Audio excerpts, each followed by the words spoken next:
En 1123, le roi Louis VI, surnommé le Gros, se rend secrètement dans une cabane isolée de la campagne alors encore anglaise pour y retrouver, loin de la cour, une nièce du souverain d'Outre-Manche.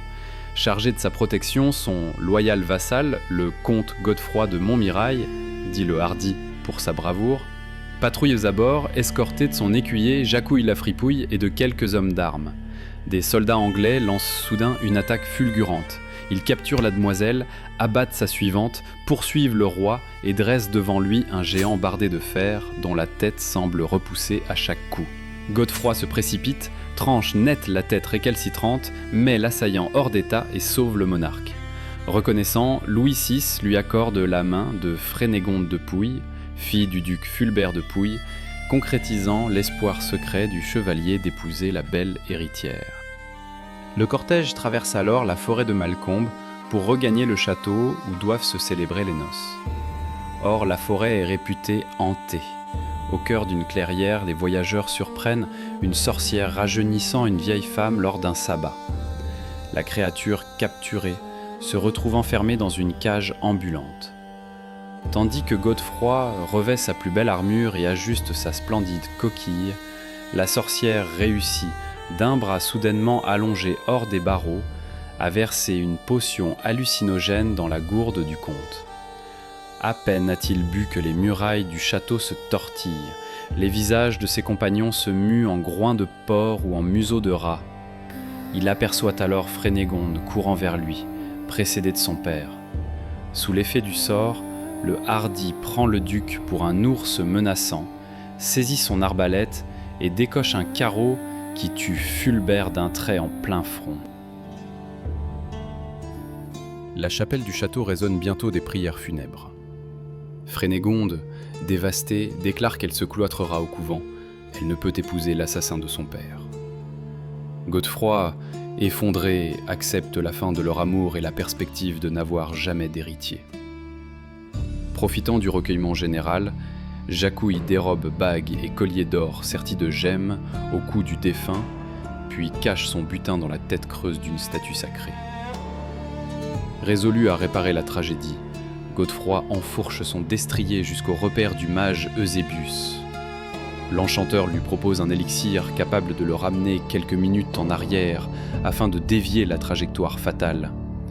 Le chevalier en fait d'abord l'essai sur son écuyer, avale ensuite la potion, et Eusébius prononce « Per orus eterra et per sol invictus doceres ».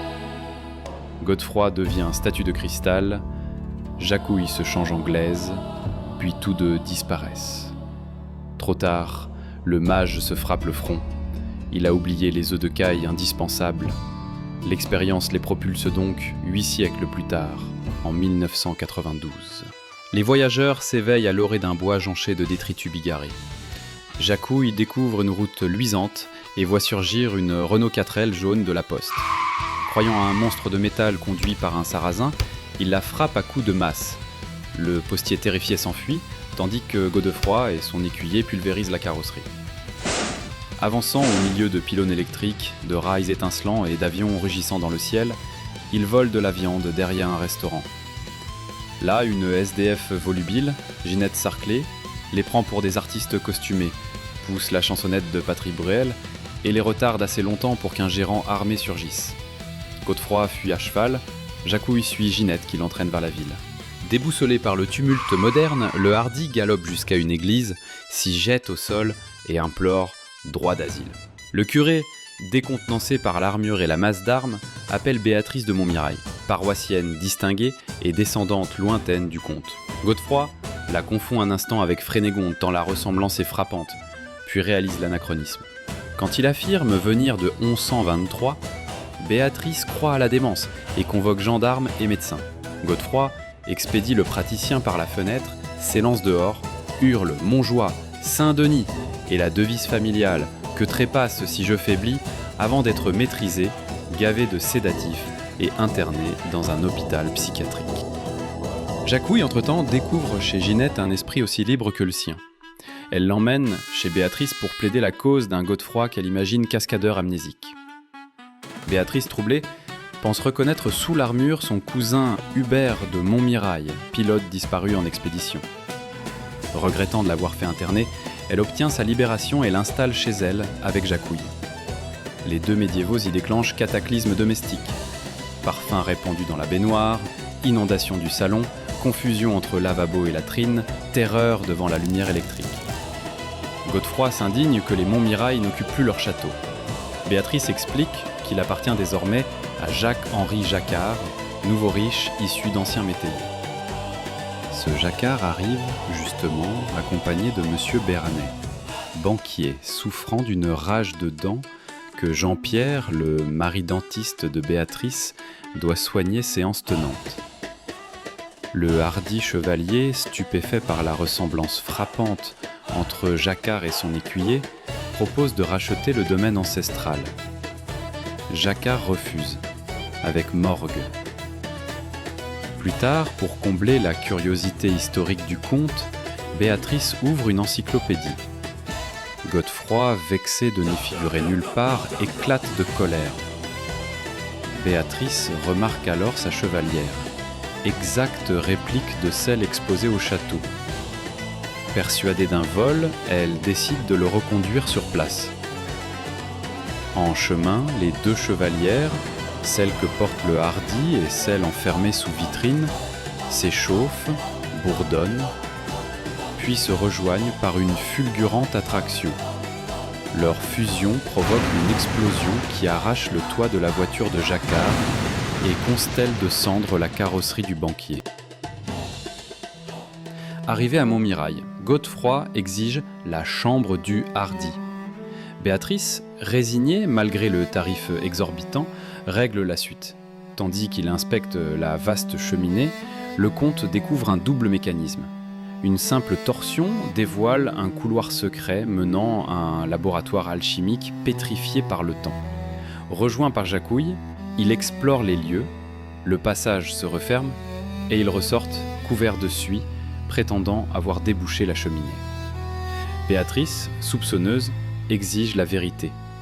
Le hardi révèle son identité véritable, mais elle reste incrédule. Dans le souterrain, il trouve pourtant un message contemporain laissé par Ferdinand Eusèbe, médium et descendant d'Eusébius.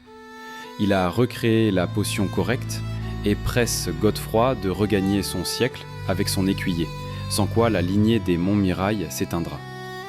Bouleversé, le comte se hâte de préparer le retour. Jacouille, cependant, retrouve la statue de la chapelle où il avait jadis caché les bijoux du duc.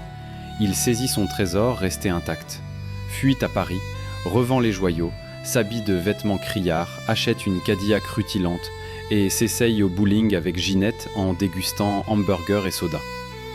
Informé par téléphone que son maître veut repartir, il refuse obstinément. Le hardi, rusé, lui fait croire que, en dehors de leur époque, leurs corps se décomposeront, preuve étant l'haleine pestilentielle de l'écuyer, aussitôt confirmée par un barman. Jacouille, affolé, accepte de revenir. Godefroy neutralise Jacquard et le maréchal des logis Gibbons les enferme au souterrain, les assomme de somnifères et prépare son stratagème. Lors du banquet en l'honneur des financiers, Godefroy raconte ses glorieux hauts faits qui captivent l'assemblée. Soudain, Jacouille arrive en Cadillac, fanfaronne et proclame sa découverte du dentifrice, remède contre le pourrissement. Il annonce son intention définitive de demeurer ici. Sous prétexte d'une explication, le comte le traîne dans la suite, mais l'écuyer, prompt, libère Jacquard, échange sa tenue avec la sienne, replace l'homme d'affaires hébété dans le lit et disparaît.